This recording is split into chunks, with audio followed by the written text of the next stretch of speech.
into another edition of The Session with Londa and David. My name is David Austin. I'm Londa Sherwood Austin. Welcome back. This is going to be a fun episode today. Okay. If you haven't noticed, the room looks very different here in the studio. Pause. Yes. If you're only listening to this, you need to go to YouTube and watch it because, David, what'd you do over your 4th of July weekend? I played a lot of disc golf and I spent a lot of time with family. What'd you do over the weekend? I painted this room. You did paint this room. Congratulations. Yeah. I did hang the acoustic tiles. You did, which we have been in storage for 3 years. Since our Bro Bridge house. Yeah, 3 years. And I didn't follow the pattern that we used for the Bro Bridge house to hang these. No. You followed your heart. Sure, I followed my heart. And if you wanted to go back in time and look at this studio versus the Bro Bridge studio, very, very, very similar. However, we used a different gloss of paint this time. The other one, we didn't know you had to do a kind of a matte base. I did. For studio lighting. Paint. It looked very shiny in the other one. Well, anyway, it was the same. There you go. But anyways, that's what we did. There you go. So the studio is a new... finally finished. Yes. Thank you for coming along on this journey, as it has been a million different iterations over the last 3 years as we've kind of bounced around and done different things. Oh, even more, 5. But now we're home. No, Yes. I meant like... Oh, since it started moving around? Yeah. Yes. Yeah, since we've been back in the Tri-Cities, Washington. Right. We've moved around a lot until we found just the right place. Right. And so now we have our dedicated studio. Now we're home. And we are home and we are ready to rock and roll. 4th of July. Yes. Big 250. It was awesome. What did you think about the whole thing? You know? Well, here's the deal. I didn't see much of any of the televised stuff. I watched a few minutes of the Today Show on the 4th of July, and it had the main characters doing their thing. I think, I wonder if the attendance, I didn't really see much about it either because we were more focused on us and our little, circle of people, but, and just having a good time and not trying to think about work for one day, which didn't work. I was talking to customers on and off the whole day. We got an offer on that day. I was like, people take a day off. Anyway, so I didn't really see a lot of the big stuff that was going on, but I did see where one report said it was low attendance, but I think it was because of the heat. Yes, the heat was and I don't crazy. even understand what low attendance you're talking about because the thing that was on the National Mall was delayed 4 times that day, and finally at night they did their thing hours later than they anticipated. Yeah, I saw a picture that was taken during the daytime. Right, and it was record heat and crazy, and everybody was advised to stay off the mall because of the weather. Right. And that was kind of the story around the country. I saw several stories from meteorologists around the country that it was record-breaking heat. It was pretty warm here, too. What was your favorite part of the day? For me personally? Think about the whole day. We got up early and went to the Basin City Parade, and I thought that was pretty spectacular. And where we were sitting, I don't know if you guys know about the Basin City Parade. It's a 4th of July parade, very it's small terrible, town. don't go. Very small town parade, with small tractors town America. and, people throwing candy. It's like it used to be. You know what I mean? Yeah. Very nostalgic. Was very fun. Thank you, Basin City. Yep, we went with a couple of the kids and grandkids, and it was awesome fun. And where we were sitting, it was great because we were able to pull our vehicles in and park and use our tailgates as shade. Yeah. So it was fully protected from the heat, and it was just a lot of fun. Good family I think fun. the parade was my favorite part of the whole day, partly because I was asleep at 9. You so were asleep I didn't at 9. really partake in a lot of the fireworks, but I've seen them before. It's okay. Right. I know what they look like. They go pop loud. Yeah, but I do think the parade was my favorite, and watching the grandkids, and all of that. It was very nostalgic. It reminded me of parades when I was a kid. Right. And yeah, that was great. I saw a couple of posts about, you can be dissatisfied with the government, the current atmosphere of the government, and still be a proud American. Absolutely. And I thought that was a really interesting take on it. And there are very few places on the planet where you can be openly dissatisfied with the government and still be a proud citizen. Oh, I saw. Gosh, I wish I could remember what country it was. There were. I got to turn my coffee down. It's too hot. Too hot. So freedom of speech and all. It was some country. I don't know. Some TikTokers were filming and they kissed in the film and got caned. Huh? For public. They're not married. Public display of affection. That's a thing you can't do in other countries? Yeah. I'm not going to that country. Some country. I don't remember which one. But yeah, that was pretty. It set me back a little. And I thought, we really, with all her faults, we really do live in the greatest country in the world. Oh, I think so. I really do I think so. appreciate all of the freedoms that we're afforded. And Absolutely. I was just reminded of them over the weekend. If you hate the current administration, guess what? You live in the right country because nobody's going to kill you for that. Well, yeah, and it'll change in a very short period Sure. of time. Just hang on. Absolutely. And you get to decide.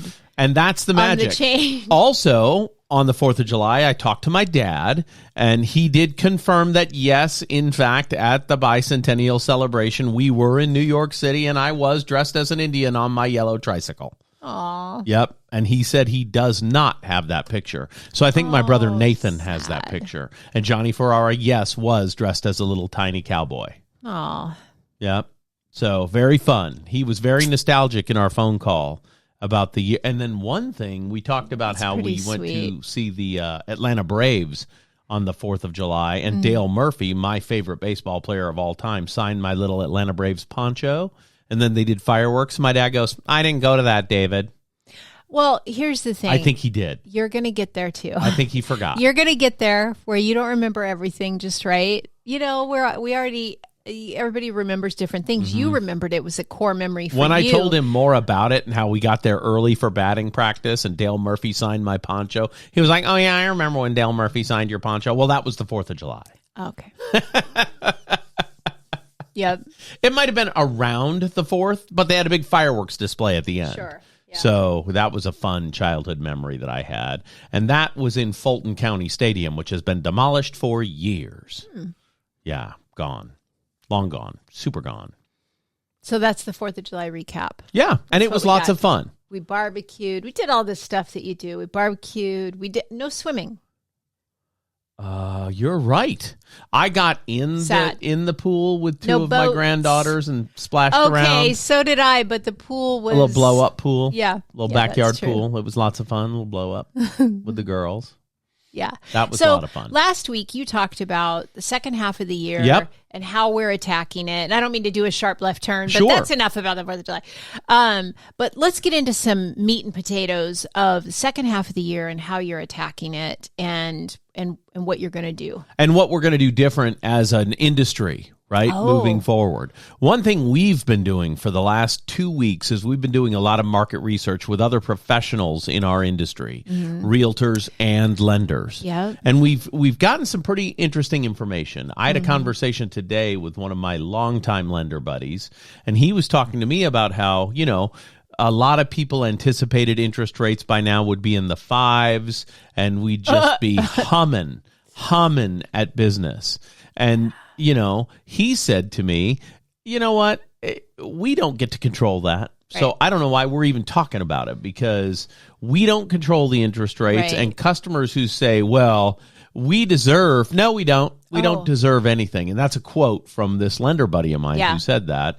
And I don't disagree. I would love for everybody to have less expensive stuff. I would love that.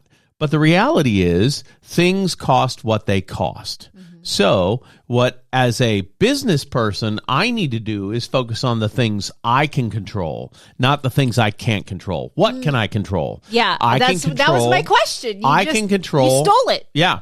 I can control the process of the loan system and the real estate system. You and I in our company, Sherwood Austin Homes, can control the process of the real estate purchase and sale. Sure, we can. There's a lot of What we cannot control is what the market's doing. And other people. We can control our behaviors. We can't control other people's behaviors. I was joking with another realtor just this last week, and she was asking me if I could get some information and could I, kind of step on it. Right. And I said, boy, if I could control, if we could control everybody else, wouldn't the world be a better place? It'd be so much easier. I think it'd be so boring if we could control. No, I get it. And so do I. But she was kind of putting some pressure on me, and I couldn't get it any faster than the people would get it to me, right? Right. And I'd already leaned on them as much as I could, So I was kind of doing the conspiratorial thing. Yeah, leaning over. I wish I could help you with if we could. Oh, it'd be so much easier, To your point, we can't control other people. You can't, we do so much managing of emotions. That's a big part of our job. And in both real estate and lending, I just talked with a client this morning, and she said, we're talking through some details of her transaction. Mm-hmm. Mm-hmm. And she's a seller. And she said, man, being a realtor is really hard, isn't it?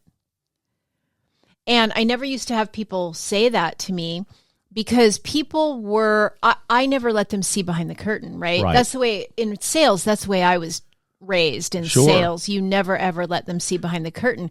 Well, a couple of years ago, I thought, you know what? My clients don't even know what I do for them because I keep so much behind the curtain. Sure. So I started talking more about just the process. Here's what I did today. Here's what I'm working on this week for you. Here's what I did this last week for you. Just kind of a little bit more information, a little bit more. I kind of loop them in a little bit more. And what has happened is it's creating more teamwork between me and my client, and they're getting a more realistic picture of the job, as evidenced by my client saying, oh my gosh, it's really hard. There's so many pieces and parts moving all at the same time. Mm-hmm. I don't know how you keep track of it. Right.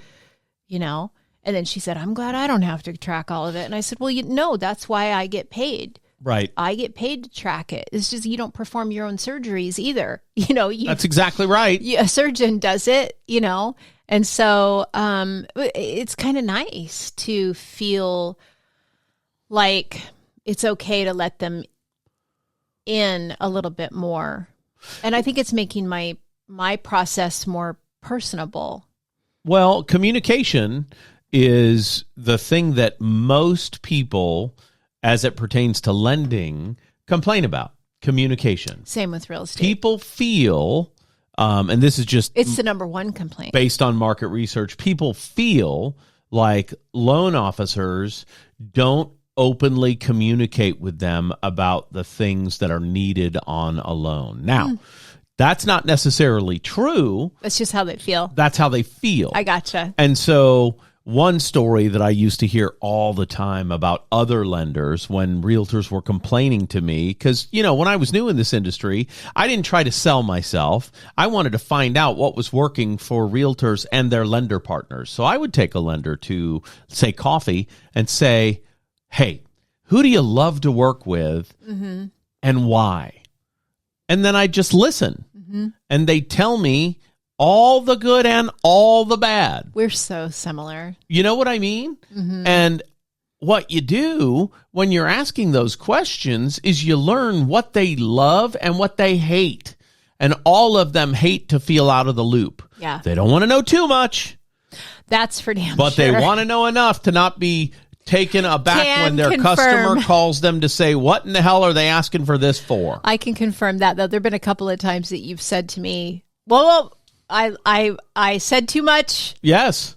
Let me just And I do tell you too much because you're my life partner as well as my business partner. Yeah. So when I have something I'm frustrated with, I come to you. Well, that's bad if you're also the realtor on the transaction. Sometimes, do you know what I mean? Yeah. And so that I learned from a realtor probably 18 years ago. He said, "Hey, Austin, I don't want to know what's going on back there. You keep me on this side of the curtain.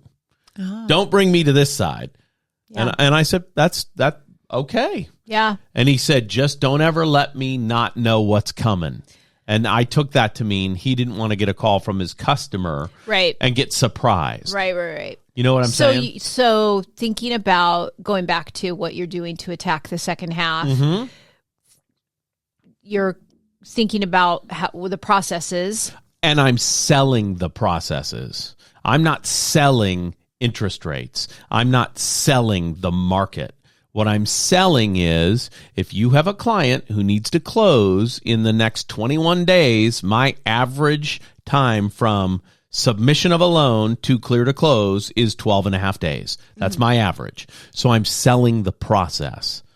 Does that make sense? Yeah. Well, and let me tell you, I'm buying all day long because the smoother the process, when you have, we've talked a lot about your team matters, you know, your success team and the people around you and the way that each piece and part of a transaction or whatever it is that you do can be smoother. You know that person's going to deliver, you know their process and all those kind of things, those pieces of the puzzle, I guess, put together. What happens is it creates a better experience for the client, right, but also for the team. Yes. And I'm also selling better the expectations for my realtor partners with their clients. So I'm lifting up my realtor partners intentionally. I've always done it accidentally. I'm doing it now intentionally as well. And that's important going into the second half of the year because if you want the exact same results, do the exact same things you're doing. Right. Well, I can fall into success. I've been falling into success for my entire adult life. Sure. I don't want to fall into success. I want to dive into success. Yeah. Does that make sense? Yeah. Yeah. The force behind it. Right. That's exactly right.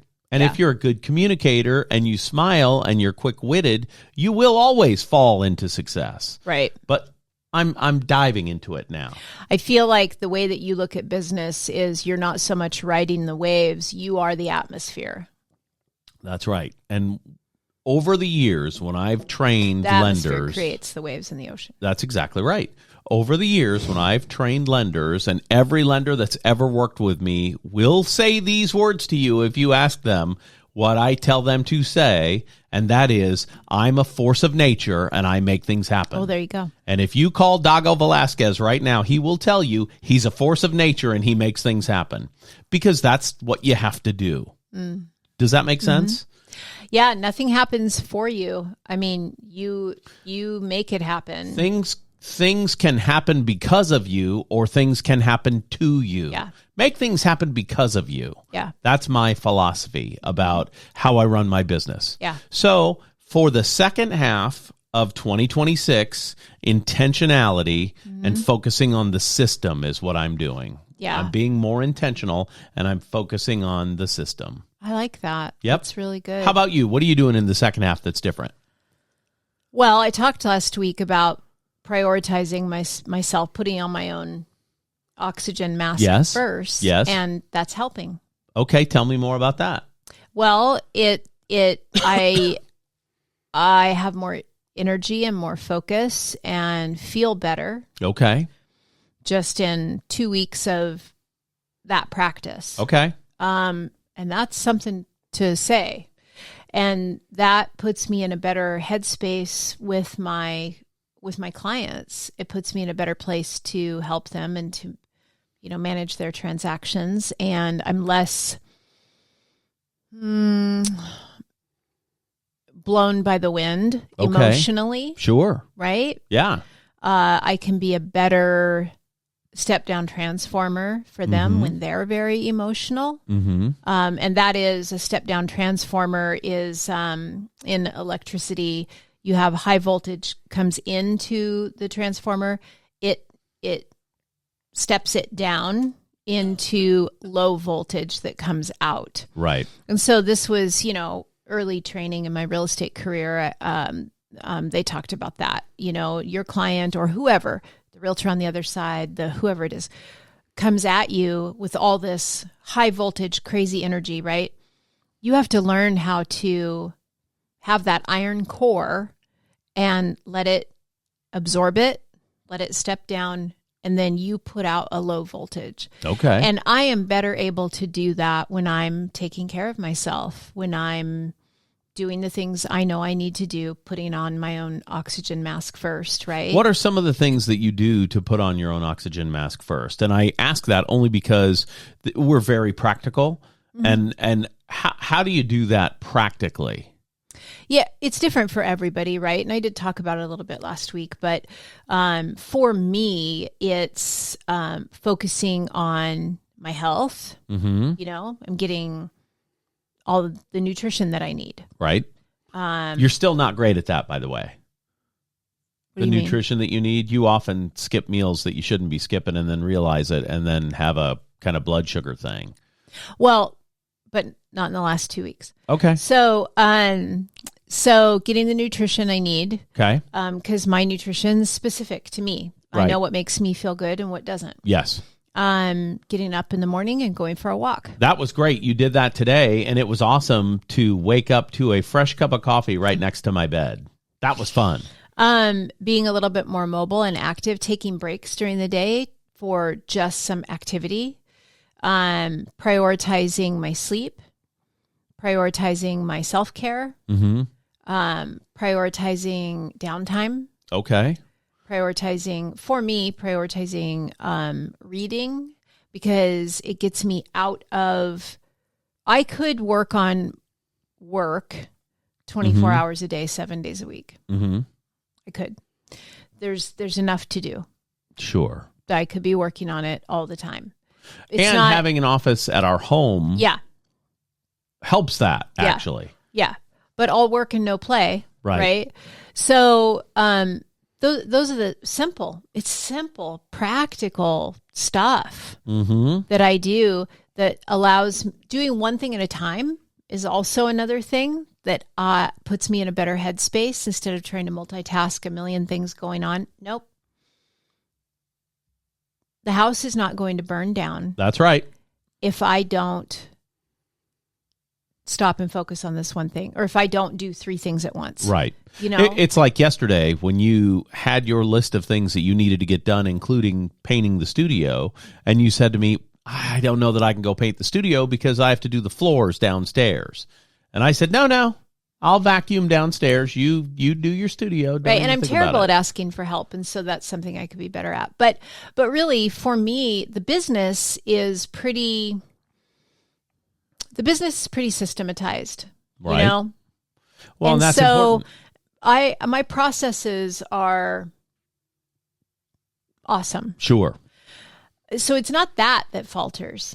Okay. It's me and my care of myself that falls by the wayside, and then I'm freaking out and I'm not performing well, right? Or I'm getting, one of my clues is if I'm getting off the phone with a client, or if I start getting unusually bothered by a text message, an email, a phone call, if I'm like getting all spun up about it, then there's a problem, right? I need to take a step back. And that's what I was getting. I was getting spun up about every single, I'd hear my phone ding and I'd be like, and I don't even know what it is. I don't even know what the text is. It could be the best thing ever. It could be anybody. Well, but that's I'm just the thing, like, right? Yeah. And so taking that step back and going, okay, what am I doing? Like, I can live to work, or I can work to live. Right. And, and then talking with other people in the industry, I had a really good conversation with someone who's been in the industry, in this market, for a very, very long time. And I said, how did you survive? And we kind of talked through how the longevity of 35 years or 37 years, whatever it is. It's a long time. In this market. Yeah. And so we had a really enlightening conversation about it that was helpful. So that kind of stuff, you know? Yes. Talking to your peers is an interesting thing. And I've heard in the last 2 weeks, realtors say, I don't have any friends who are realtors. Uh-huh.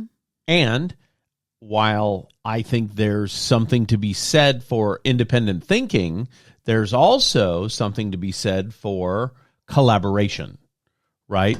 Yeah. So it's Sure. been good that the last 2 weeks we've been doing a ton of market research, talking to other people in the industry, because every single person has a different system and every single person has Yep. different things that they're Yep. great at. Yeah. You know what I mean? Yes, absolutely. While we're on it, I want to pitch a couple of our properties, if that's okay. Sure. So if you know a contractor that is looking for a home and space to run their business, you know, or it doesn't have to be a contractor, but in my brain, it's the perfect kind of person. Somebody that's got a business that they run and also a family. Right. We've got a 5-bedroom home, single level, split design. So you've got like 4 bedrooms and a bathroom on one side, primary suite and the bathroom on the other side, and then all the livings in the middle.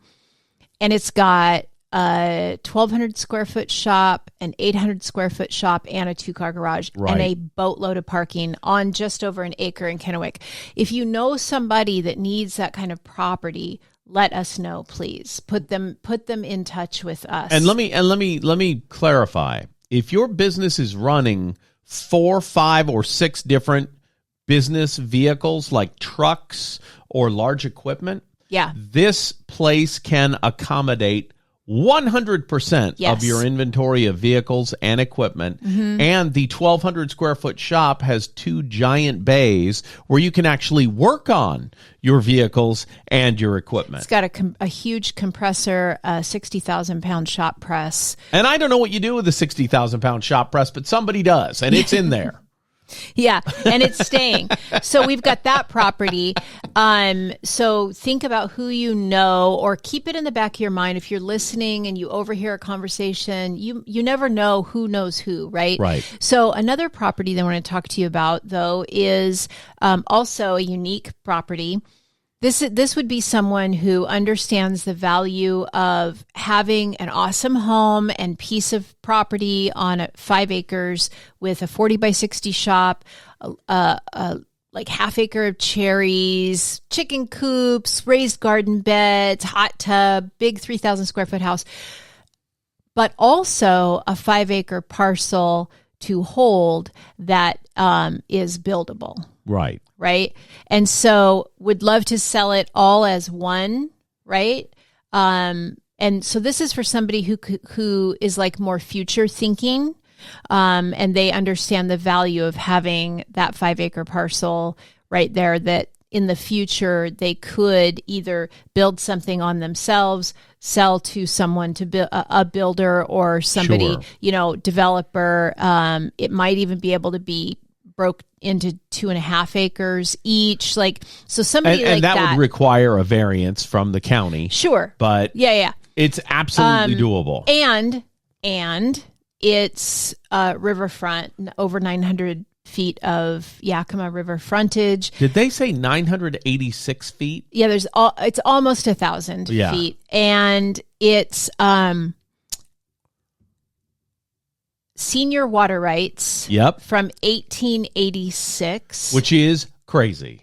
Yes, which means it's just about the highest level of water rights you can have in Washington State. Right. And so there's plenty of water to irrigate. Yeah. There's plenty of water to do all kinds of things with. That's another potential part of the investment. You could potentially, you've got your piece of land, you've got the water for your land, you've got the water for the 5 acre parcel to keep it, you'd want to keep it watered. It's irrigated. You want to keep it watered for fire hazard, right? So just keep it in grass until you decide what to do with it. But the other thing is you could sell the water Like a utility. You could be Yes. like a utility. Build Yes. a pump station Yep. and pump the water. Pump it over the hill to Red Mountain. There you go. So could if totally you've do got, that. if somebody up in Red Mountain is looking for water, and they always are, there's another. So that's more of an investor kind of a thing. Sure. There. And then the third one that I'll bring to your attention, and we've got a few others, but the third one I'll bring to your attention is a single level in Creekstone that will be coming available over the next couple of weeks. Right. But I kind of want to preview it because single level homes in Creekstone are kind of high value because And they go quickly. yeah, it's a 3-bedroom, 2-bath, lots of updates, and so be looking for that. And so we're flush with listings We were right at now. a party in Creekstone this weekend. Yeah. And the next door neighbors sold their house in less than a day. Yeah, Creekstone's a hotbed of activity. We almost bought in Creekstone. We looked almost at did. it. We've got a few clients that are over there. It's just a great little community, and so Super walkable. Yeah, Yep. All kinds of parks. that's going to be a mid-range price point. yeah. And so, and we've got a few others, but those are the ones I really wanted to highlight. Maybe next week I'll highlight the other ones. But we've got listings from 280,000 to 1.5 million. Isn't that and awesome? everything in between. That's right. And it's awesome to have lots of listings, but only if they're moving. Okay, we have a little less than a minute left in the show. Yeah. Closing thoughts. I guess my closing thoughts are I would love to hear from people what they're doing for the second half of the year to really go out with a bang, and I'd be curious to know, has this year been a breeze for you, or are you kind of like me, you're like keeping your head above water, and you're having to refocus on the basics. Well, and that's the thing, right? If you're not happy where you are in your business, you need to change how you're doing your business. And if you're happy where you are in your business, God bless. Yeah. You know what I'm saying? Mm-hmm. All right. I don't have anything really to add. So for Londa, Joanne, Sherwood, Austin, the prettiest girl in the world, I'm David Austin, and this has been The Session with Londa and David. We'll see you